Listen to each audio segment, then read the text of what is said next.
የተከበራችሁ የሙday ቲቪ ተከታታዮች እንዴት ናችሁ? ሰላም ናችሁ ወይ? አለን እግዚአብሔር ይመስገን። ሰላምታችን በእያላችሁበት ይድረሳችሁ።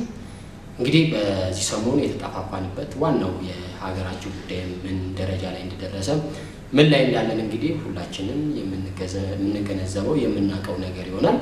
ለሁላችንም እንግዲህ መጽናናትና ጥሩ ነገር እንግዲህ ወደ ሀገራችን እንዲመጣ እመኛለሁ። እንግዲህ ከዚህ በመቀጠል አንድ ሐሳብ ወደ እናንተ በዚች አጠርሽ ባለች ጊዜ ውስጥ ለማድረስ አስቤያለሁ።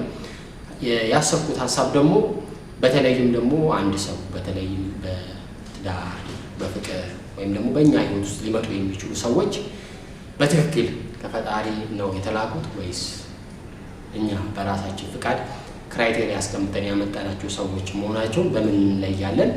አንድ ሰው ለአንቺ በትክክል ከፈጣሪ የተሰጠሽ መሆኑን የምታውቂበትና የማታውቂበትን መንገዶች በምን አይነት መልኩ እናያቸዋለን የሚለውን የራሴን ተሞክሮ ወደ እናንተ አድርሳችኋለሁ። እናንተም ደግሞ የራሳችሁን አስተሳሰብና ተሞክሮ ምን እንደሚመስል ከስር በመጻፍ እንግዲህ ኮሜንት በመስጠት ሐሳባችንን የእናንተንም በመጨመር ሙሉ ማድረግ እንችላለን የሚል አቋምና ሐሳብ አለኝ። በዚህ መሰረት እንግዲህ እኛ ለእግዚአብሔር ታማኝ ከሆንን እግዚአብሔር የሚፈልገውን ነገር የምናሟላ ከሆነ ልክ እንደ ሃይማኖታችን ማለት ነው፣ ፈጣሪ ደግሞ በዛው መልክ በእምነታችንና በአስተሳሰባችን ወይም ደግሞ ውስጣችን ለእግዚአብሔር ታማኝ በሆነበት መጠን ያህል የምንፈልገውን ሰው ይሰጠናል የሚል ሐሳብ አለ። ይሄንን እንዴት ታውቂያለሽ? አንቺ ወደ ፈጣሪ አንድ ነገር ያመለከትሽው ጸሎትሽ መድረሱ ወይም አለመድረሱን ምን አይነት ፍንጮች በማየት መረዳት ትችያለሽ የሚለውን ነው እንግዲህ ዛሬ የምናደርሰው። ያው እንደሚታወቀው አንዳንዴ ከማይሆን ሰው ጋር መኖር ወይም ደግሞ ከማንፈልገው ሰው ጋር መኖር እንደ ቀላል ሊታይ አይችልም። በጣም ከባድ ነው ከማንፈልገው ሰው ጋር መኖር። ይሄ ነገር ደግሞ ለብዙ ጊዜ እየተደጋገመ የሚሄድና ከዓመታትን እየወለዱ የሚሄዱ ከሆነ ልባችንን የመስበር አቅም አለው፣ ህይወታችንን የማዘባራረቅ አቅም አለው። የወደፊት ህልምና ዓላማችንንም ደግሞ የማኮላሸትና የማጥወለግ አቅም እንዳለው መረዳት መቻል አለብን። ከምንፈልገው ፈጣሪ ለኛ ካሉ ሰው ጋር ደግሞ ምንኖር ከሆነ ትክክለኛው ሰው ከሆነ የበለጠ በዚህ በተቃራኒ ልባችን ሳይሰበር ደስተኛ ሆነን መኖር እንችላለን። ህይወታችንም ዝብርቅርቅ አይልም። የበለጠ የፋፋና መልካም የሆነ ህይወት ያስደሳች የሆነ ህይወትና ወደፊት ማሳካት የምንፈልገው ነገር ማሳካት እንደምንችል እንግዲህ ይሄ ለሁላችን ግልጽ የሆነ ነገር ነውና በእኛ ውስጥ ደግሞ የሚኖሩ ልጆቻችን ወንድሞቻችን ደግሞ እንዳሉ መዘንጋት የለብንም። የማንፈልገው ይሄ ውስጥ ከገባን እኛ ብቻ ሳይሆን ይሄ ሰርድ ፐርሰን የሚባለው ወይም ሶስተኛ ሰዎችን ሊጎዱ እንደሚችሉ ይሄ ግልጽ የሆነ ነገር ነው እና እንደ ቀላል አይተን የምናልፈው ነገር አይደለም። ከትክክለኛ ፈጣሪ ከፈቀደልን ሰው ጋር መኖር አለመኖራችንን ማረጋገጥ መቻል አለብን የሚል ሐሳብ አለ። በዚህ መሰረትም እንግዲህ ለአንቺ ፈጣሪ የሰጠሽ ሰው የመጀመሪያ ምልክቱ ለፈጣሪ ፍቃድ የሚገዛ መሆን መቻል አለበት። የፈጣሪ ፍቃድ የሚገዛ ማለት ፈጣሪ የሚናገረውን የፈጣሪ ቃላት ይናገራል።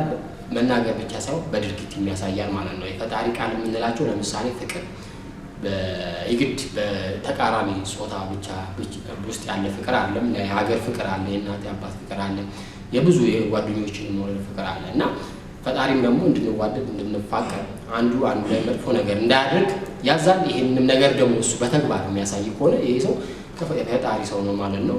ትዕግስትና እውነተኛነትም ደግሞ ከፈጣሪ የሆኑ ነገሮች ናቸው። አንዱ መታገስ፣ አንዱ ሆት ቢሆን አንዱ ቁጣ ላይ ቢሆን አንዱ ደግሞ ውሃ መሆን እንደመቻል እንዳለበት ነገሮችን በማሳለፍ እንዳለብንና ነገሮችን ከውሸት ይልቅ በእውነተኛነት የምናስኬድ ከሆነ ይሄ የፈጣሪ ፍቃድ መሆኑን እንለያለን። ለእነዚህ አይነት ነገሮች የሚገዛ ከሆነና የፈጣሪ ፍቃድ ደግሞ ከራሱ ፍቃድ ይልቅ አስበልጦ የሚመለከት ከሆነ ይህ ሰው ከፈጣሪ ለአንቺ የተላከ ሰው ነው እንላለን ማለት ነው። ከዚህ በተጨማሪም ደግሞ ብዙ ጊዜ የእኛ ችግር ምንድን ነው? የምናወራውና የምናደርገው ነገር አንድ አይደለም። አሁን ብዙ ስለ ፍቅር ልናወራ እንችላለን፣ ብዙ ነገር ልንናገር እንችላለን። ነገር ግን ያንን ህይወት ማንኖረው ከሆነ ብዙ ስለ ፈጣሪ ልንናገር እንችላለን፣ ስለ ፈጣሪ ብዙ እውቀት ሊኖረው ይችላል። ያንን ነገር ደግሞ በተግባር ማንኖረው ከሆነ ዜን ይሄ የፈጣሪ ፍቃድ እያደረግን አይደለም። ዜን የፈጣሪ ደግሞ ይሄን ነገር ይመለከታል፣ ለሱ ተገዥ እንዳልሆነ እንመለከታለን ማለት ነው። በዚህ መሰረት እንግዲህ ለአንቺ ከቃላት ያለፉ በድርጊት የሚያሳዩሽ ነገሮች ከሌለ ምን ማለት ነው? ብዙ ነገሮችን ቃል ይገባልሻል ብዙ ነገር እንደሚያደርግልሽ ይነግርሻል ነገር ግን ከዛ ያለፈ በድርጊት ያልታጀበ የሚናገረው ነገር በትክክል ማያሳይሽ ከሆነ ያስመሰለ ነው እንጂ ይሄ ሰው ትክክለኛ ነው ለማለት ይቸግራል ማለት ነው ስለዚህ የሚናገረው የሚያደርግ ሰው ከፈጣሪ ሰው ነው ማለት ነው በሶስተኛ ደረጃ ደግሞ የማያዋሽ በተለይ ደግሞ ያው በሁላችንም ሃይማኖት እንደምንመለከተው ውሸት ከባድ ነገርና በጣም አስጠሊታው ነገር ይታወቃልና ነገሮችን በቃ እውነት የሆነውን እውነት ውሸት የሆነውን ውሸት ብሎ ልክ በነጭና በጥቁር መካከል ከለር መካከል ያለው ልዩነት መካከል በዛ ያህል መጠን ነገሮችን በግልጽ የሚናገር ሪስክ የሚወስድ ስለ እውነቱ ስለነገረሽ አንዳንዴ መናደድ የለብሽም ምክንያቱም የሰው እውነተኛ ስለሆነ ነውና ይሄንን መመልከት እንችላለን ማለት ነው ከዛ በተጨማሪ ወደኛ ህይወት የሚመጣው ሰው ደግሞ እንግዲህ አራተኛ ፖይንት ነው የምነግራችሁ ወደኛ ህይወት የሚመጣው ሰው መልካም ባህሪያችንን አስተሳሰባችንን ባህሪያችንን ልምዳችንን የሚቀይር ሰው መሆን የለበትም እኛ ወደ ትዳር ውስጥ ወይም ደግሞ ወደ ፍቅር ውስጥ ከመግባታችን በፊት ያካበትናቸው ብዙ መልካም ልምዶች አሉ በጣም ምርጥ የሚባሉ ልምዶች አሉ አስተሳሰቦች አሉ ባህሪያት አሉ ይህ ሰው ወደኛ ህይወት መጥቶ እነዚህ ነገሮች ድምጥማጣቸውን የሚያጠፋቸው ነውና እነዚህ ነገሮች በእኛ ዘንድ ለብዙ ጊዜ እንዳይቆዩ የሚያደርግና ወደ መጥፎ ነገር ውስጥ የሚከተን ከሆነ ግን ይሄ ሰው ለኛ ፈጣሪ ያለልን አይደለም ብለን ልናገር እንችላለን ምክንያቱም ጥሩ ሰው የሚባለው ያለን ነገር የሚያስቀጥልልን ያለን መልካም ነገር እንድንቀጥል የሚያደርግና ተጨማሪ አሪፍ ነገሮች በእኛ ህይወት ውስጥ እንዲመጡ ጥረት የሚያደርግ ሰው ሲሆን ነው እንጂ ያለንን እንኳን ያቺ ትንሿን እርሻዋን እንኳን የሚያጠፋብን መሆን የለበትም የሚል አቋም አለኝ ማለት ነው ሌላው በጣም ወሳኙ ነገር ለሴት ልጅ እንግዲህ ክብር ነው ክብር መስጠትና ከፍ ማድረግ እንደ ቀላል ልናየው እንችላለን ነገር ግን ክብር መስጠትና ከፍ ማድረግ የበለጠ እሷን ለማነቃቃትና ለበለጠ ስራ እንደሚያነሳሳት ይታወቃል ስለዚህ ምናልባት ይሄን ነገር በቃላት ለኛ እንደ ቀላል አድርገን እናየዋለን ነገር ግን ይሄ እዛ የተናገርነው ሰው ጋር ሲደርስ በዛ ሰው ህይወት ላይ ከፍተኛ ለውጥ እንደሚያመጣ ይታወቃል ማለት ነው እና እንደ ሴትም እንደ ሰው ደግሞ ከፍ መደረግ አለብሽ የሚል ሐሳብ አለ ሰው ማንኛውም ሰው ውስጡ ያለው ይሄ ኢጎ የምንለው የራስን መውደድ የሚለው ነገር ማንንም ሰው ከፍ ሲደረግ ሲወደድ ሲከበር መልካም ነገር ሲደረግለት ይወዳል ስለዚህ ይሄን ነገር በመልካም ጎኑ መጠቀም አለብሽ ወይም ደግሞ አለበት እሱ ደግሞ ይሄ ነገር አለበት ብያስባለሁ እንደ ሴትም ደግሞ ላንቺ የሚገባውን ነገር ማድረግ አለበት ከዚህ በተጨማሪ ይቅር ባይነት ደግሞ በጣም ወሳኝ ነገር ነው በህይወት ውስጥ ማለት ነው ይቅር ባይ ከሆነ የፈጣሪ ሰው ነው ምክንያቱም በየትኛውም ሃይማኖት ይቅር መባባል አንዱ ላይ ያለውን ቂም ረስቶ በነፃነት ተቻችሎ መኖር የሚፈቅዱት ነገር ነው ለምሳሌ በክርስትና ውስጥ ጠይቆት ነበር ክርስቶስን ወንድሜን በበድሎ ስንት ጊዜ ይቅር ልበለው ሲለው 7 ጊዜ 70 ልበለው ይላልና ያ490 ከዛ በላይም ሰዎችን እኛ ግን ምስል አንድ ሰው ቢጎዳል ስንት ይቅር የምንለው ዘን ይሄ ሰው አንቺ የጎዳሹ ብትሄጂ መጥፎ ነገር እያደረሽበት ብትሄጂ ይቅር እያለሽ የሚሄድ ከሆነ ባንቺ ዘንድ ያለውን ነገር ወደ መልካም ለመቀየር ጥረት የሚያደርግ ሰው ነው ይሄ ነው የፈጣሪ ሰው ነው ማለት ነው ከዛ ውጪ ግን አንድ ጥፋት አይቶብሽ በዛ ያለውን ነገር የሚያፈራርስና እንዳልነበረ የሚያደርግ ሰው ግን በጣም አስቸጋሪ ነው የሚል ሐሳብ አለኝ ሌላው በጣም ወሳኝ ነገር ደግሞ መስዋዕትነት በተመለከተ ነው አሁን ብዙዎቻችን የምናደርገው የምንሰራው ነገር ለሰዎች መስዋዕትነትን ለመክፈል ሳይሆን ለራሳችን ጥቅምና ለራሳችን ሞደድ የሚያሳይ ነገር ነውና አንዳንዴ ምን ሰዎችን የምንወድ ሆነ ከፈጣሪ የተላከ ሰዎች ስለሆነ የራሳችንን ጥቅም ትተን የራሳችንን ፍላጎት ትተን ለራሳችን ማድረግ የምንፈልጋቸው ቁሳቁሶችና ሌሎች ነገሮችን ትተን ለዛ ለምንወደው ሰው እናደርጋለን ማለት ነው ለምሳሌ እኔ ከመማር አንቺ ተማሪ ብሎ አንቺን ቢያስተምርሽ